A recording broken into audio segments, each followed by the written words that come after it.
got some new fan art for you. So I was looking at this group called Ramtha's School of Enlightenment. It isn't really well known as a religion at its face, which makes it even more dangerous because people let their guard down. They don't expect this kind of thing to be as devastating or crushing as it is. They just view it as an academy of the mind, to put it in their own words. A retreat. So let's take a look and see what it's all about. Let's get into it.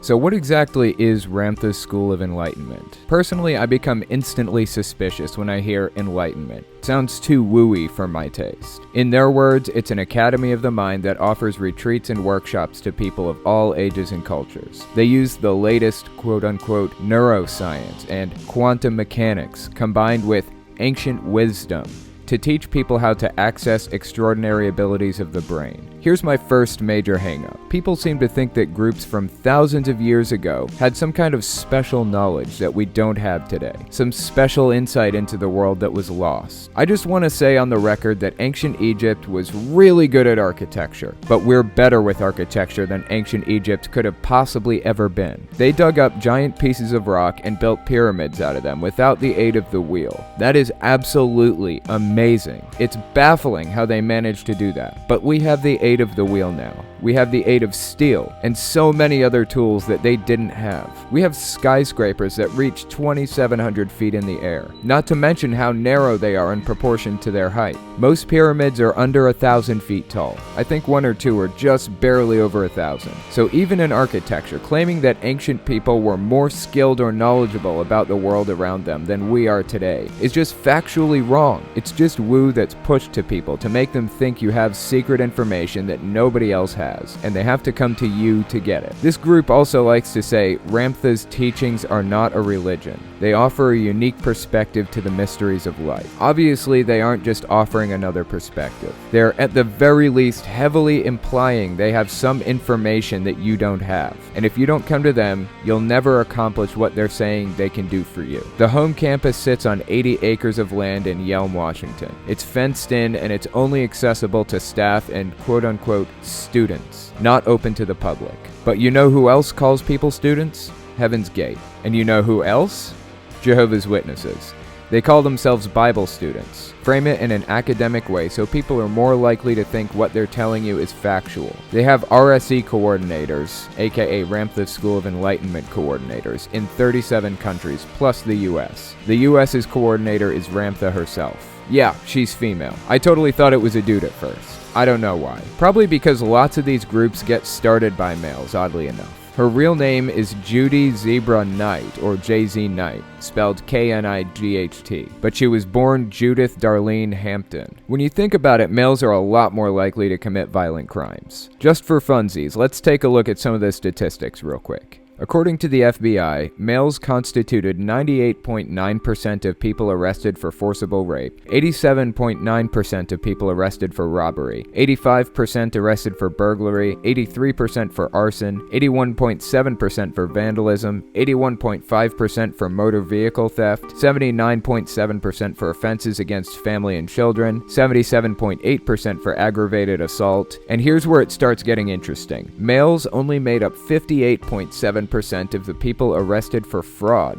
57.3% arrested for larceny theft, and 51.3% arrested for embezzlement. I'm not going to draw any conclusions from those because my conclusions are very likely wrong, except I will say that it seems like women do things in a less direct way.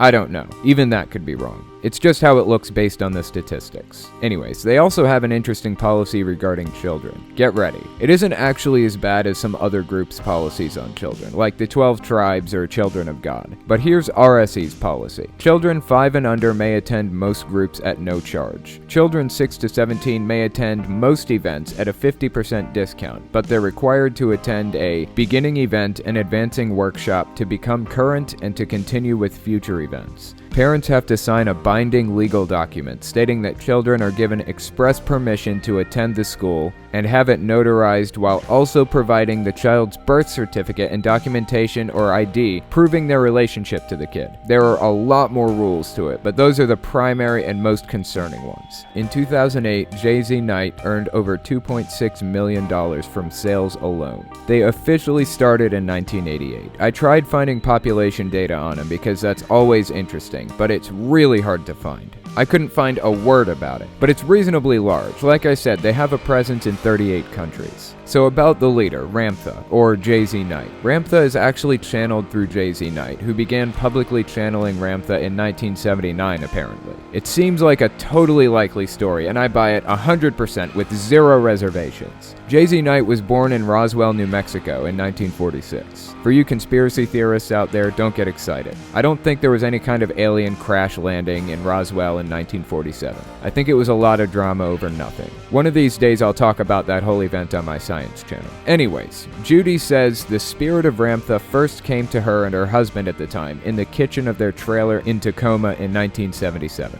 Here's a quote from their website. Jay-Z Knight is the unique channel of Ramtha and author of the best-selling autobiography, A State of Mind, My Story. Historians and religious experts who have studied her life's work call Jay-Z Knight the Great American Channel and recognize her as one of the most charismatic and compelling spiritual leaders of the modern age. Jay-Z Knight is the only channel through whom Ramtha has chosen to deliver his message. Wow! Okay, so historians and religious experts who've studied her life's work call this chick the Great American Channel and recognize her as one of the most compelling spiritual leaders of the modern age. That's an interesting claim. Here's another quote from their website. One day I will have turned out Christs from this school, and the world will rejoice, for this is the mission. That quote is credited to Ramtha. That's definitely something. Let's take a look at their belief system. The main cornerstones of Ramtha's teachings are stated as, you are God, the directive to make known the unknown, the concept that consciousness and energy create the nature of reality, the challenge to conquer yourself. Wow, that is an awful lot of word salad. Again, they're appealing to that secret information that you don't have until you go through their little courses. They also say everyone is responsible for their own reality, which means everybody has full control over their own reality, and reality can be changed just by thinking about it. I could buy that on some level, where whether you're happy or not hinges on your perspective of the world. But it looks like they're claiming that you can actually change the world by deciding to. You want to be rich? Think about it and you can make yourself rich. You want to end hunger in the world? Change reality to be one where there's no hunger and there won't be any more. You want to end disease? Change reality to end disease and it will bend to your will. But that makes me wonder what happens when somebody's reality conflicts with another person's reality. Who wins? Anyways, they think that many natural disasters will occur in the near future. That's been taught for at least 30 years. So staff and students are pushed to build flood-proof underground bunkers protected by sheets of copper. But if you don't follow the teachings, you won't be protected from the disasters regardless of how solid your bunker is. They believe that Ramtha is an ancient Lemurian male spirit warrior and a master teacher who's mastered his own humanity centuries ago and returned in our modern times to teach us. Lemurian. That isn't familiar to me. Glad I have the electric Google machine, to borrow a term from Bill Nye. It knows all. Just a simple search and we should have the answer. Here's the definition of Lemuria. Lemuria is the name of a hypothetical lost land located either in the Indian or Pacific Ocean, as postulated by a now discredited 19th century scientific theory. Well, check that out. Now discredited scientific theory from the 1800s. But the myth persists. And now there's a Lemurian time traveler who inhabits people in the 21st century. The world is an amazing place, isn't it? Not only has Ramtha answered all questions about humanity, but he also learned the meaning of life and conquered death.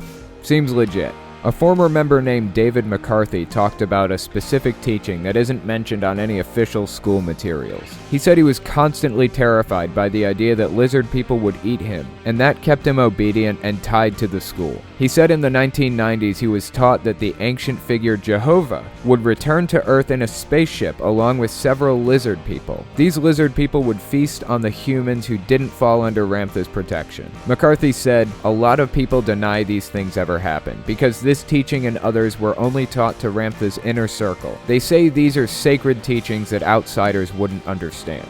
Yeah, that's really common among cults. Scientology sticks out prominently in my mind. You only get secret documents from them detailing their creation myth after you reach level OT3, which costs around $300,000 to reach. If you bring up the whole Xenu story to any regular Scientologist below OT3, they'll laugh at you and call you silly for believing something so ridiculous about Scientology. Either way, you can't verify what the guy said because it isn't on paper anywhere, but I'm inclined to believe him based on what I know about cults and how they operate. The official spokesman of Ramtha's School of Enlightenment responded to the claim saying, "I don't recall that ever coming up." Well, I guess we know what Obama and Hillary do on their days off, right? Better hide your wife, hide your kids, and hide your husband. I knew they were lizard people! But where's Jehovah? And where's his spaceship? Anyways, let's take a quick glance through their website. Some of this stuff is free, some isn't. But like I said, Jay-Z Knight made $2.6 million from sales alone in 1 year. That is an insane amount of money. An insane amount of sales. Crazy to think this woman has such a following. Finally, I wanted to talk about Life After Ramtha's School of Enlightenment, aka LARS.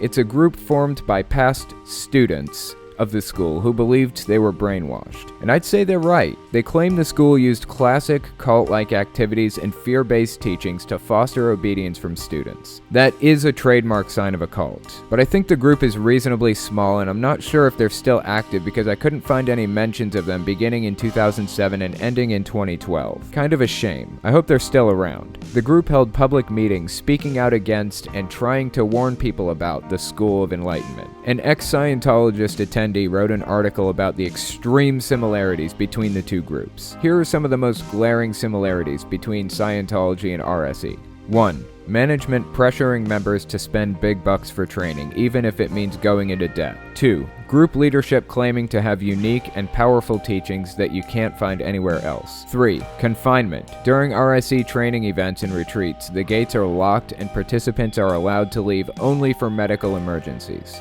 4. Students are allowed to participate in the group events only after signing a legal non-disclosure agreement designed partly to pressure them into abandoning their constitutional rights to free speech.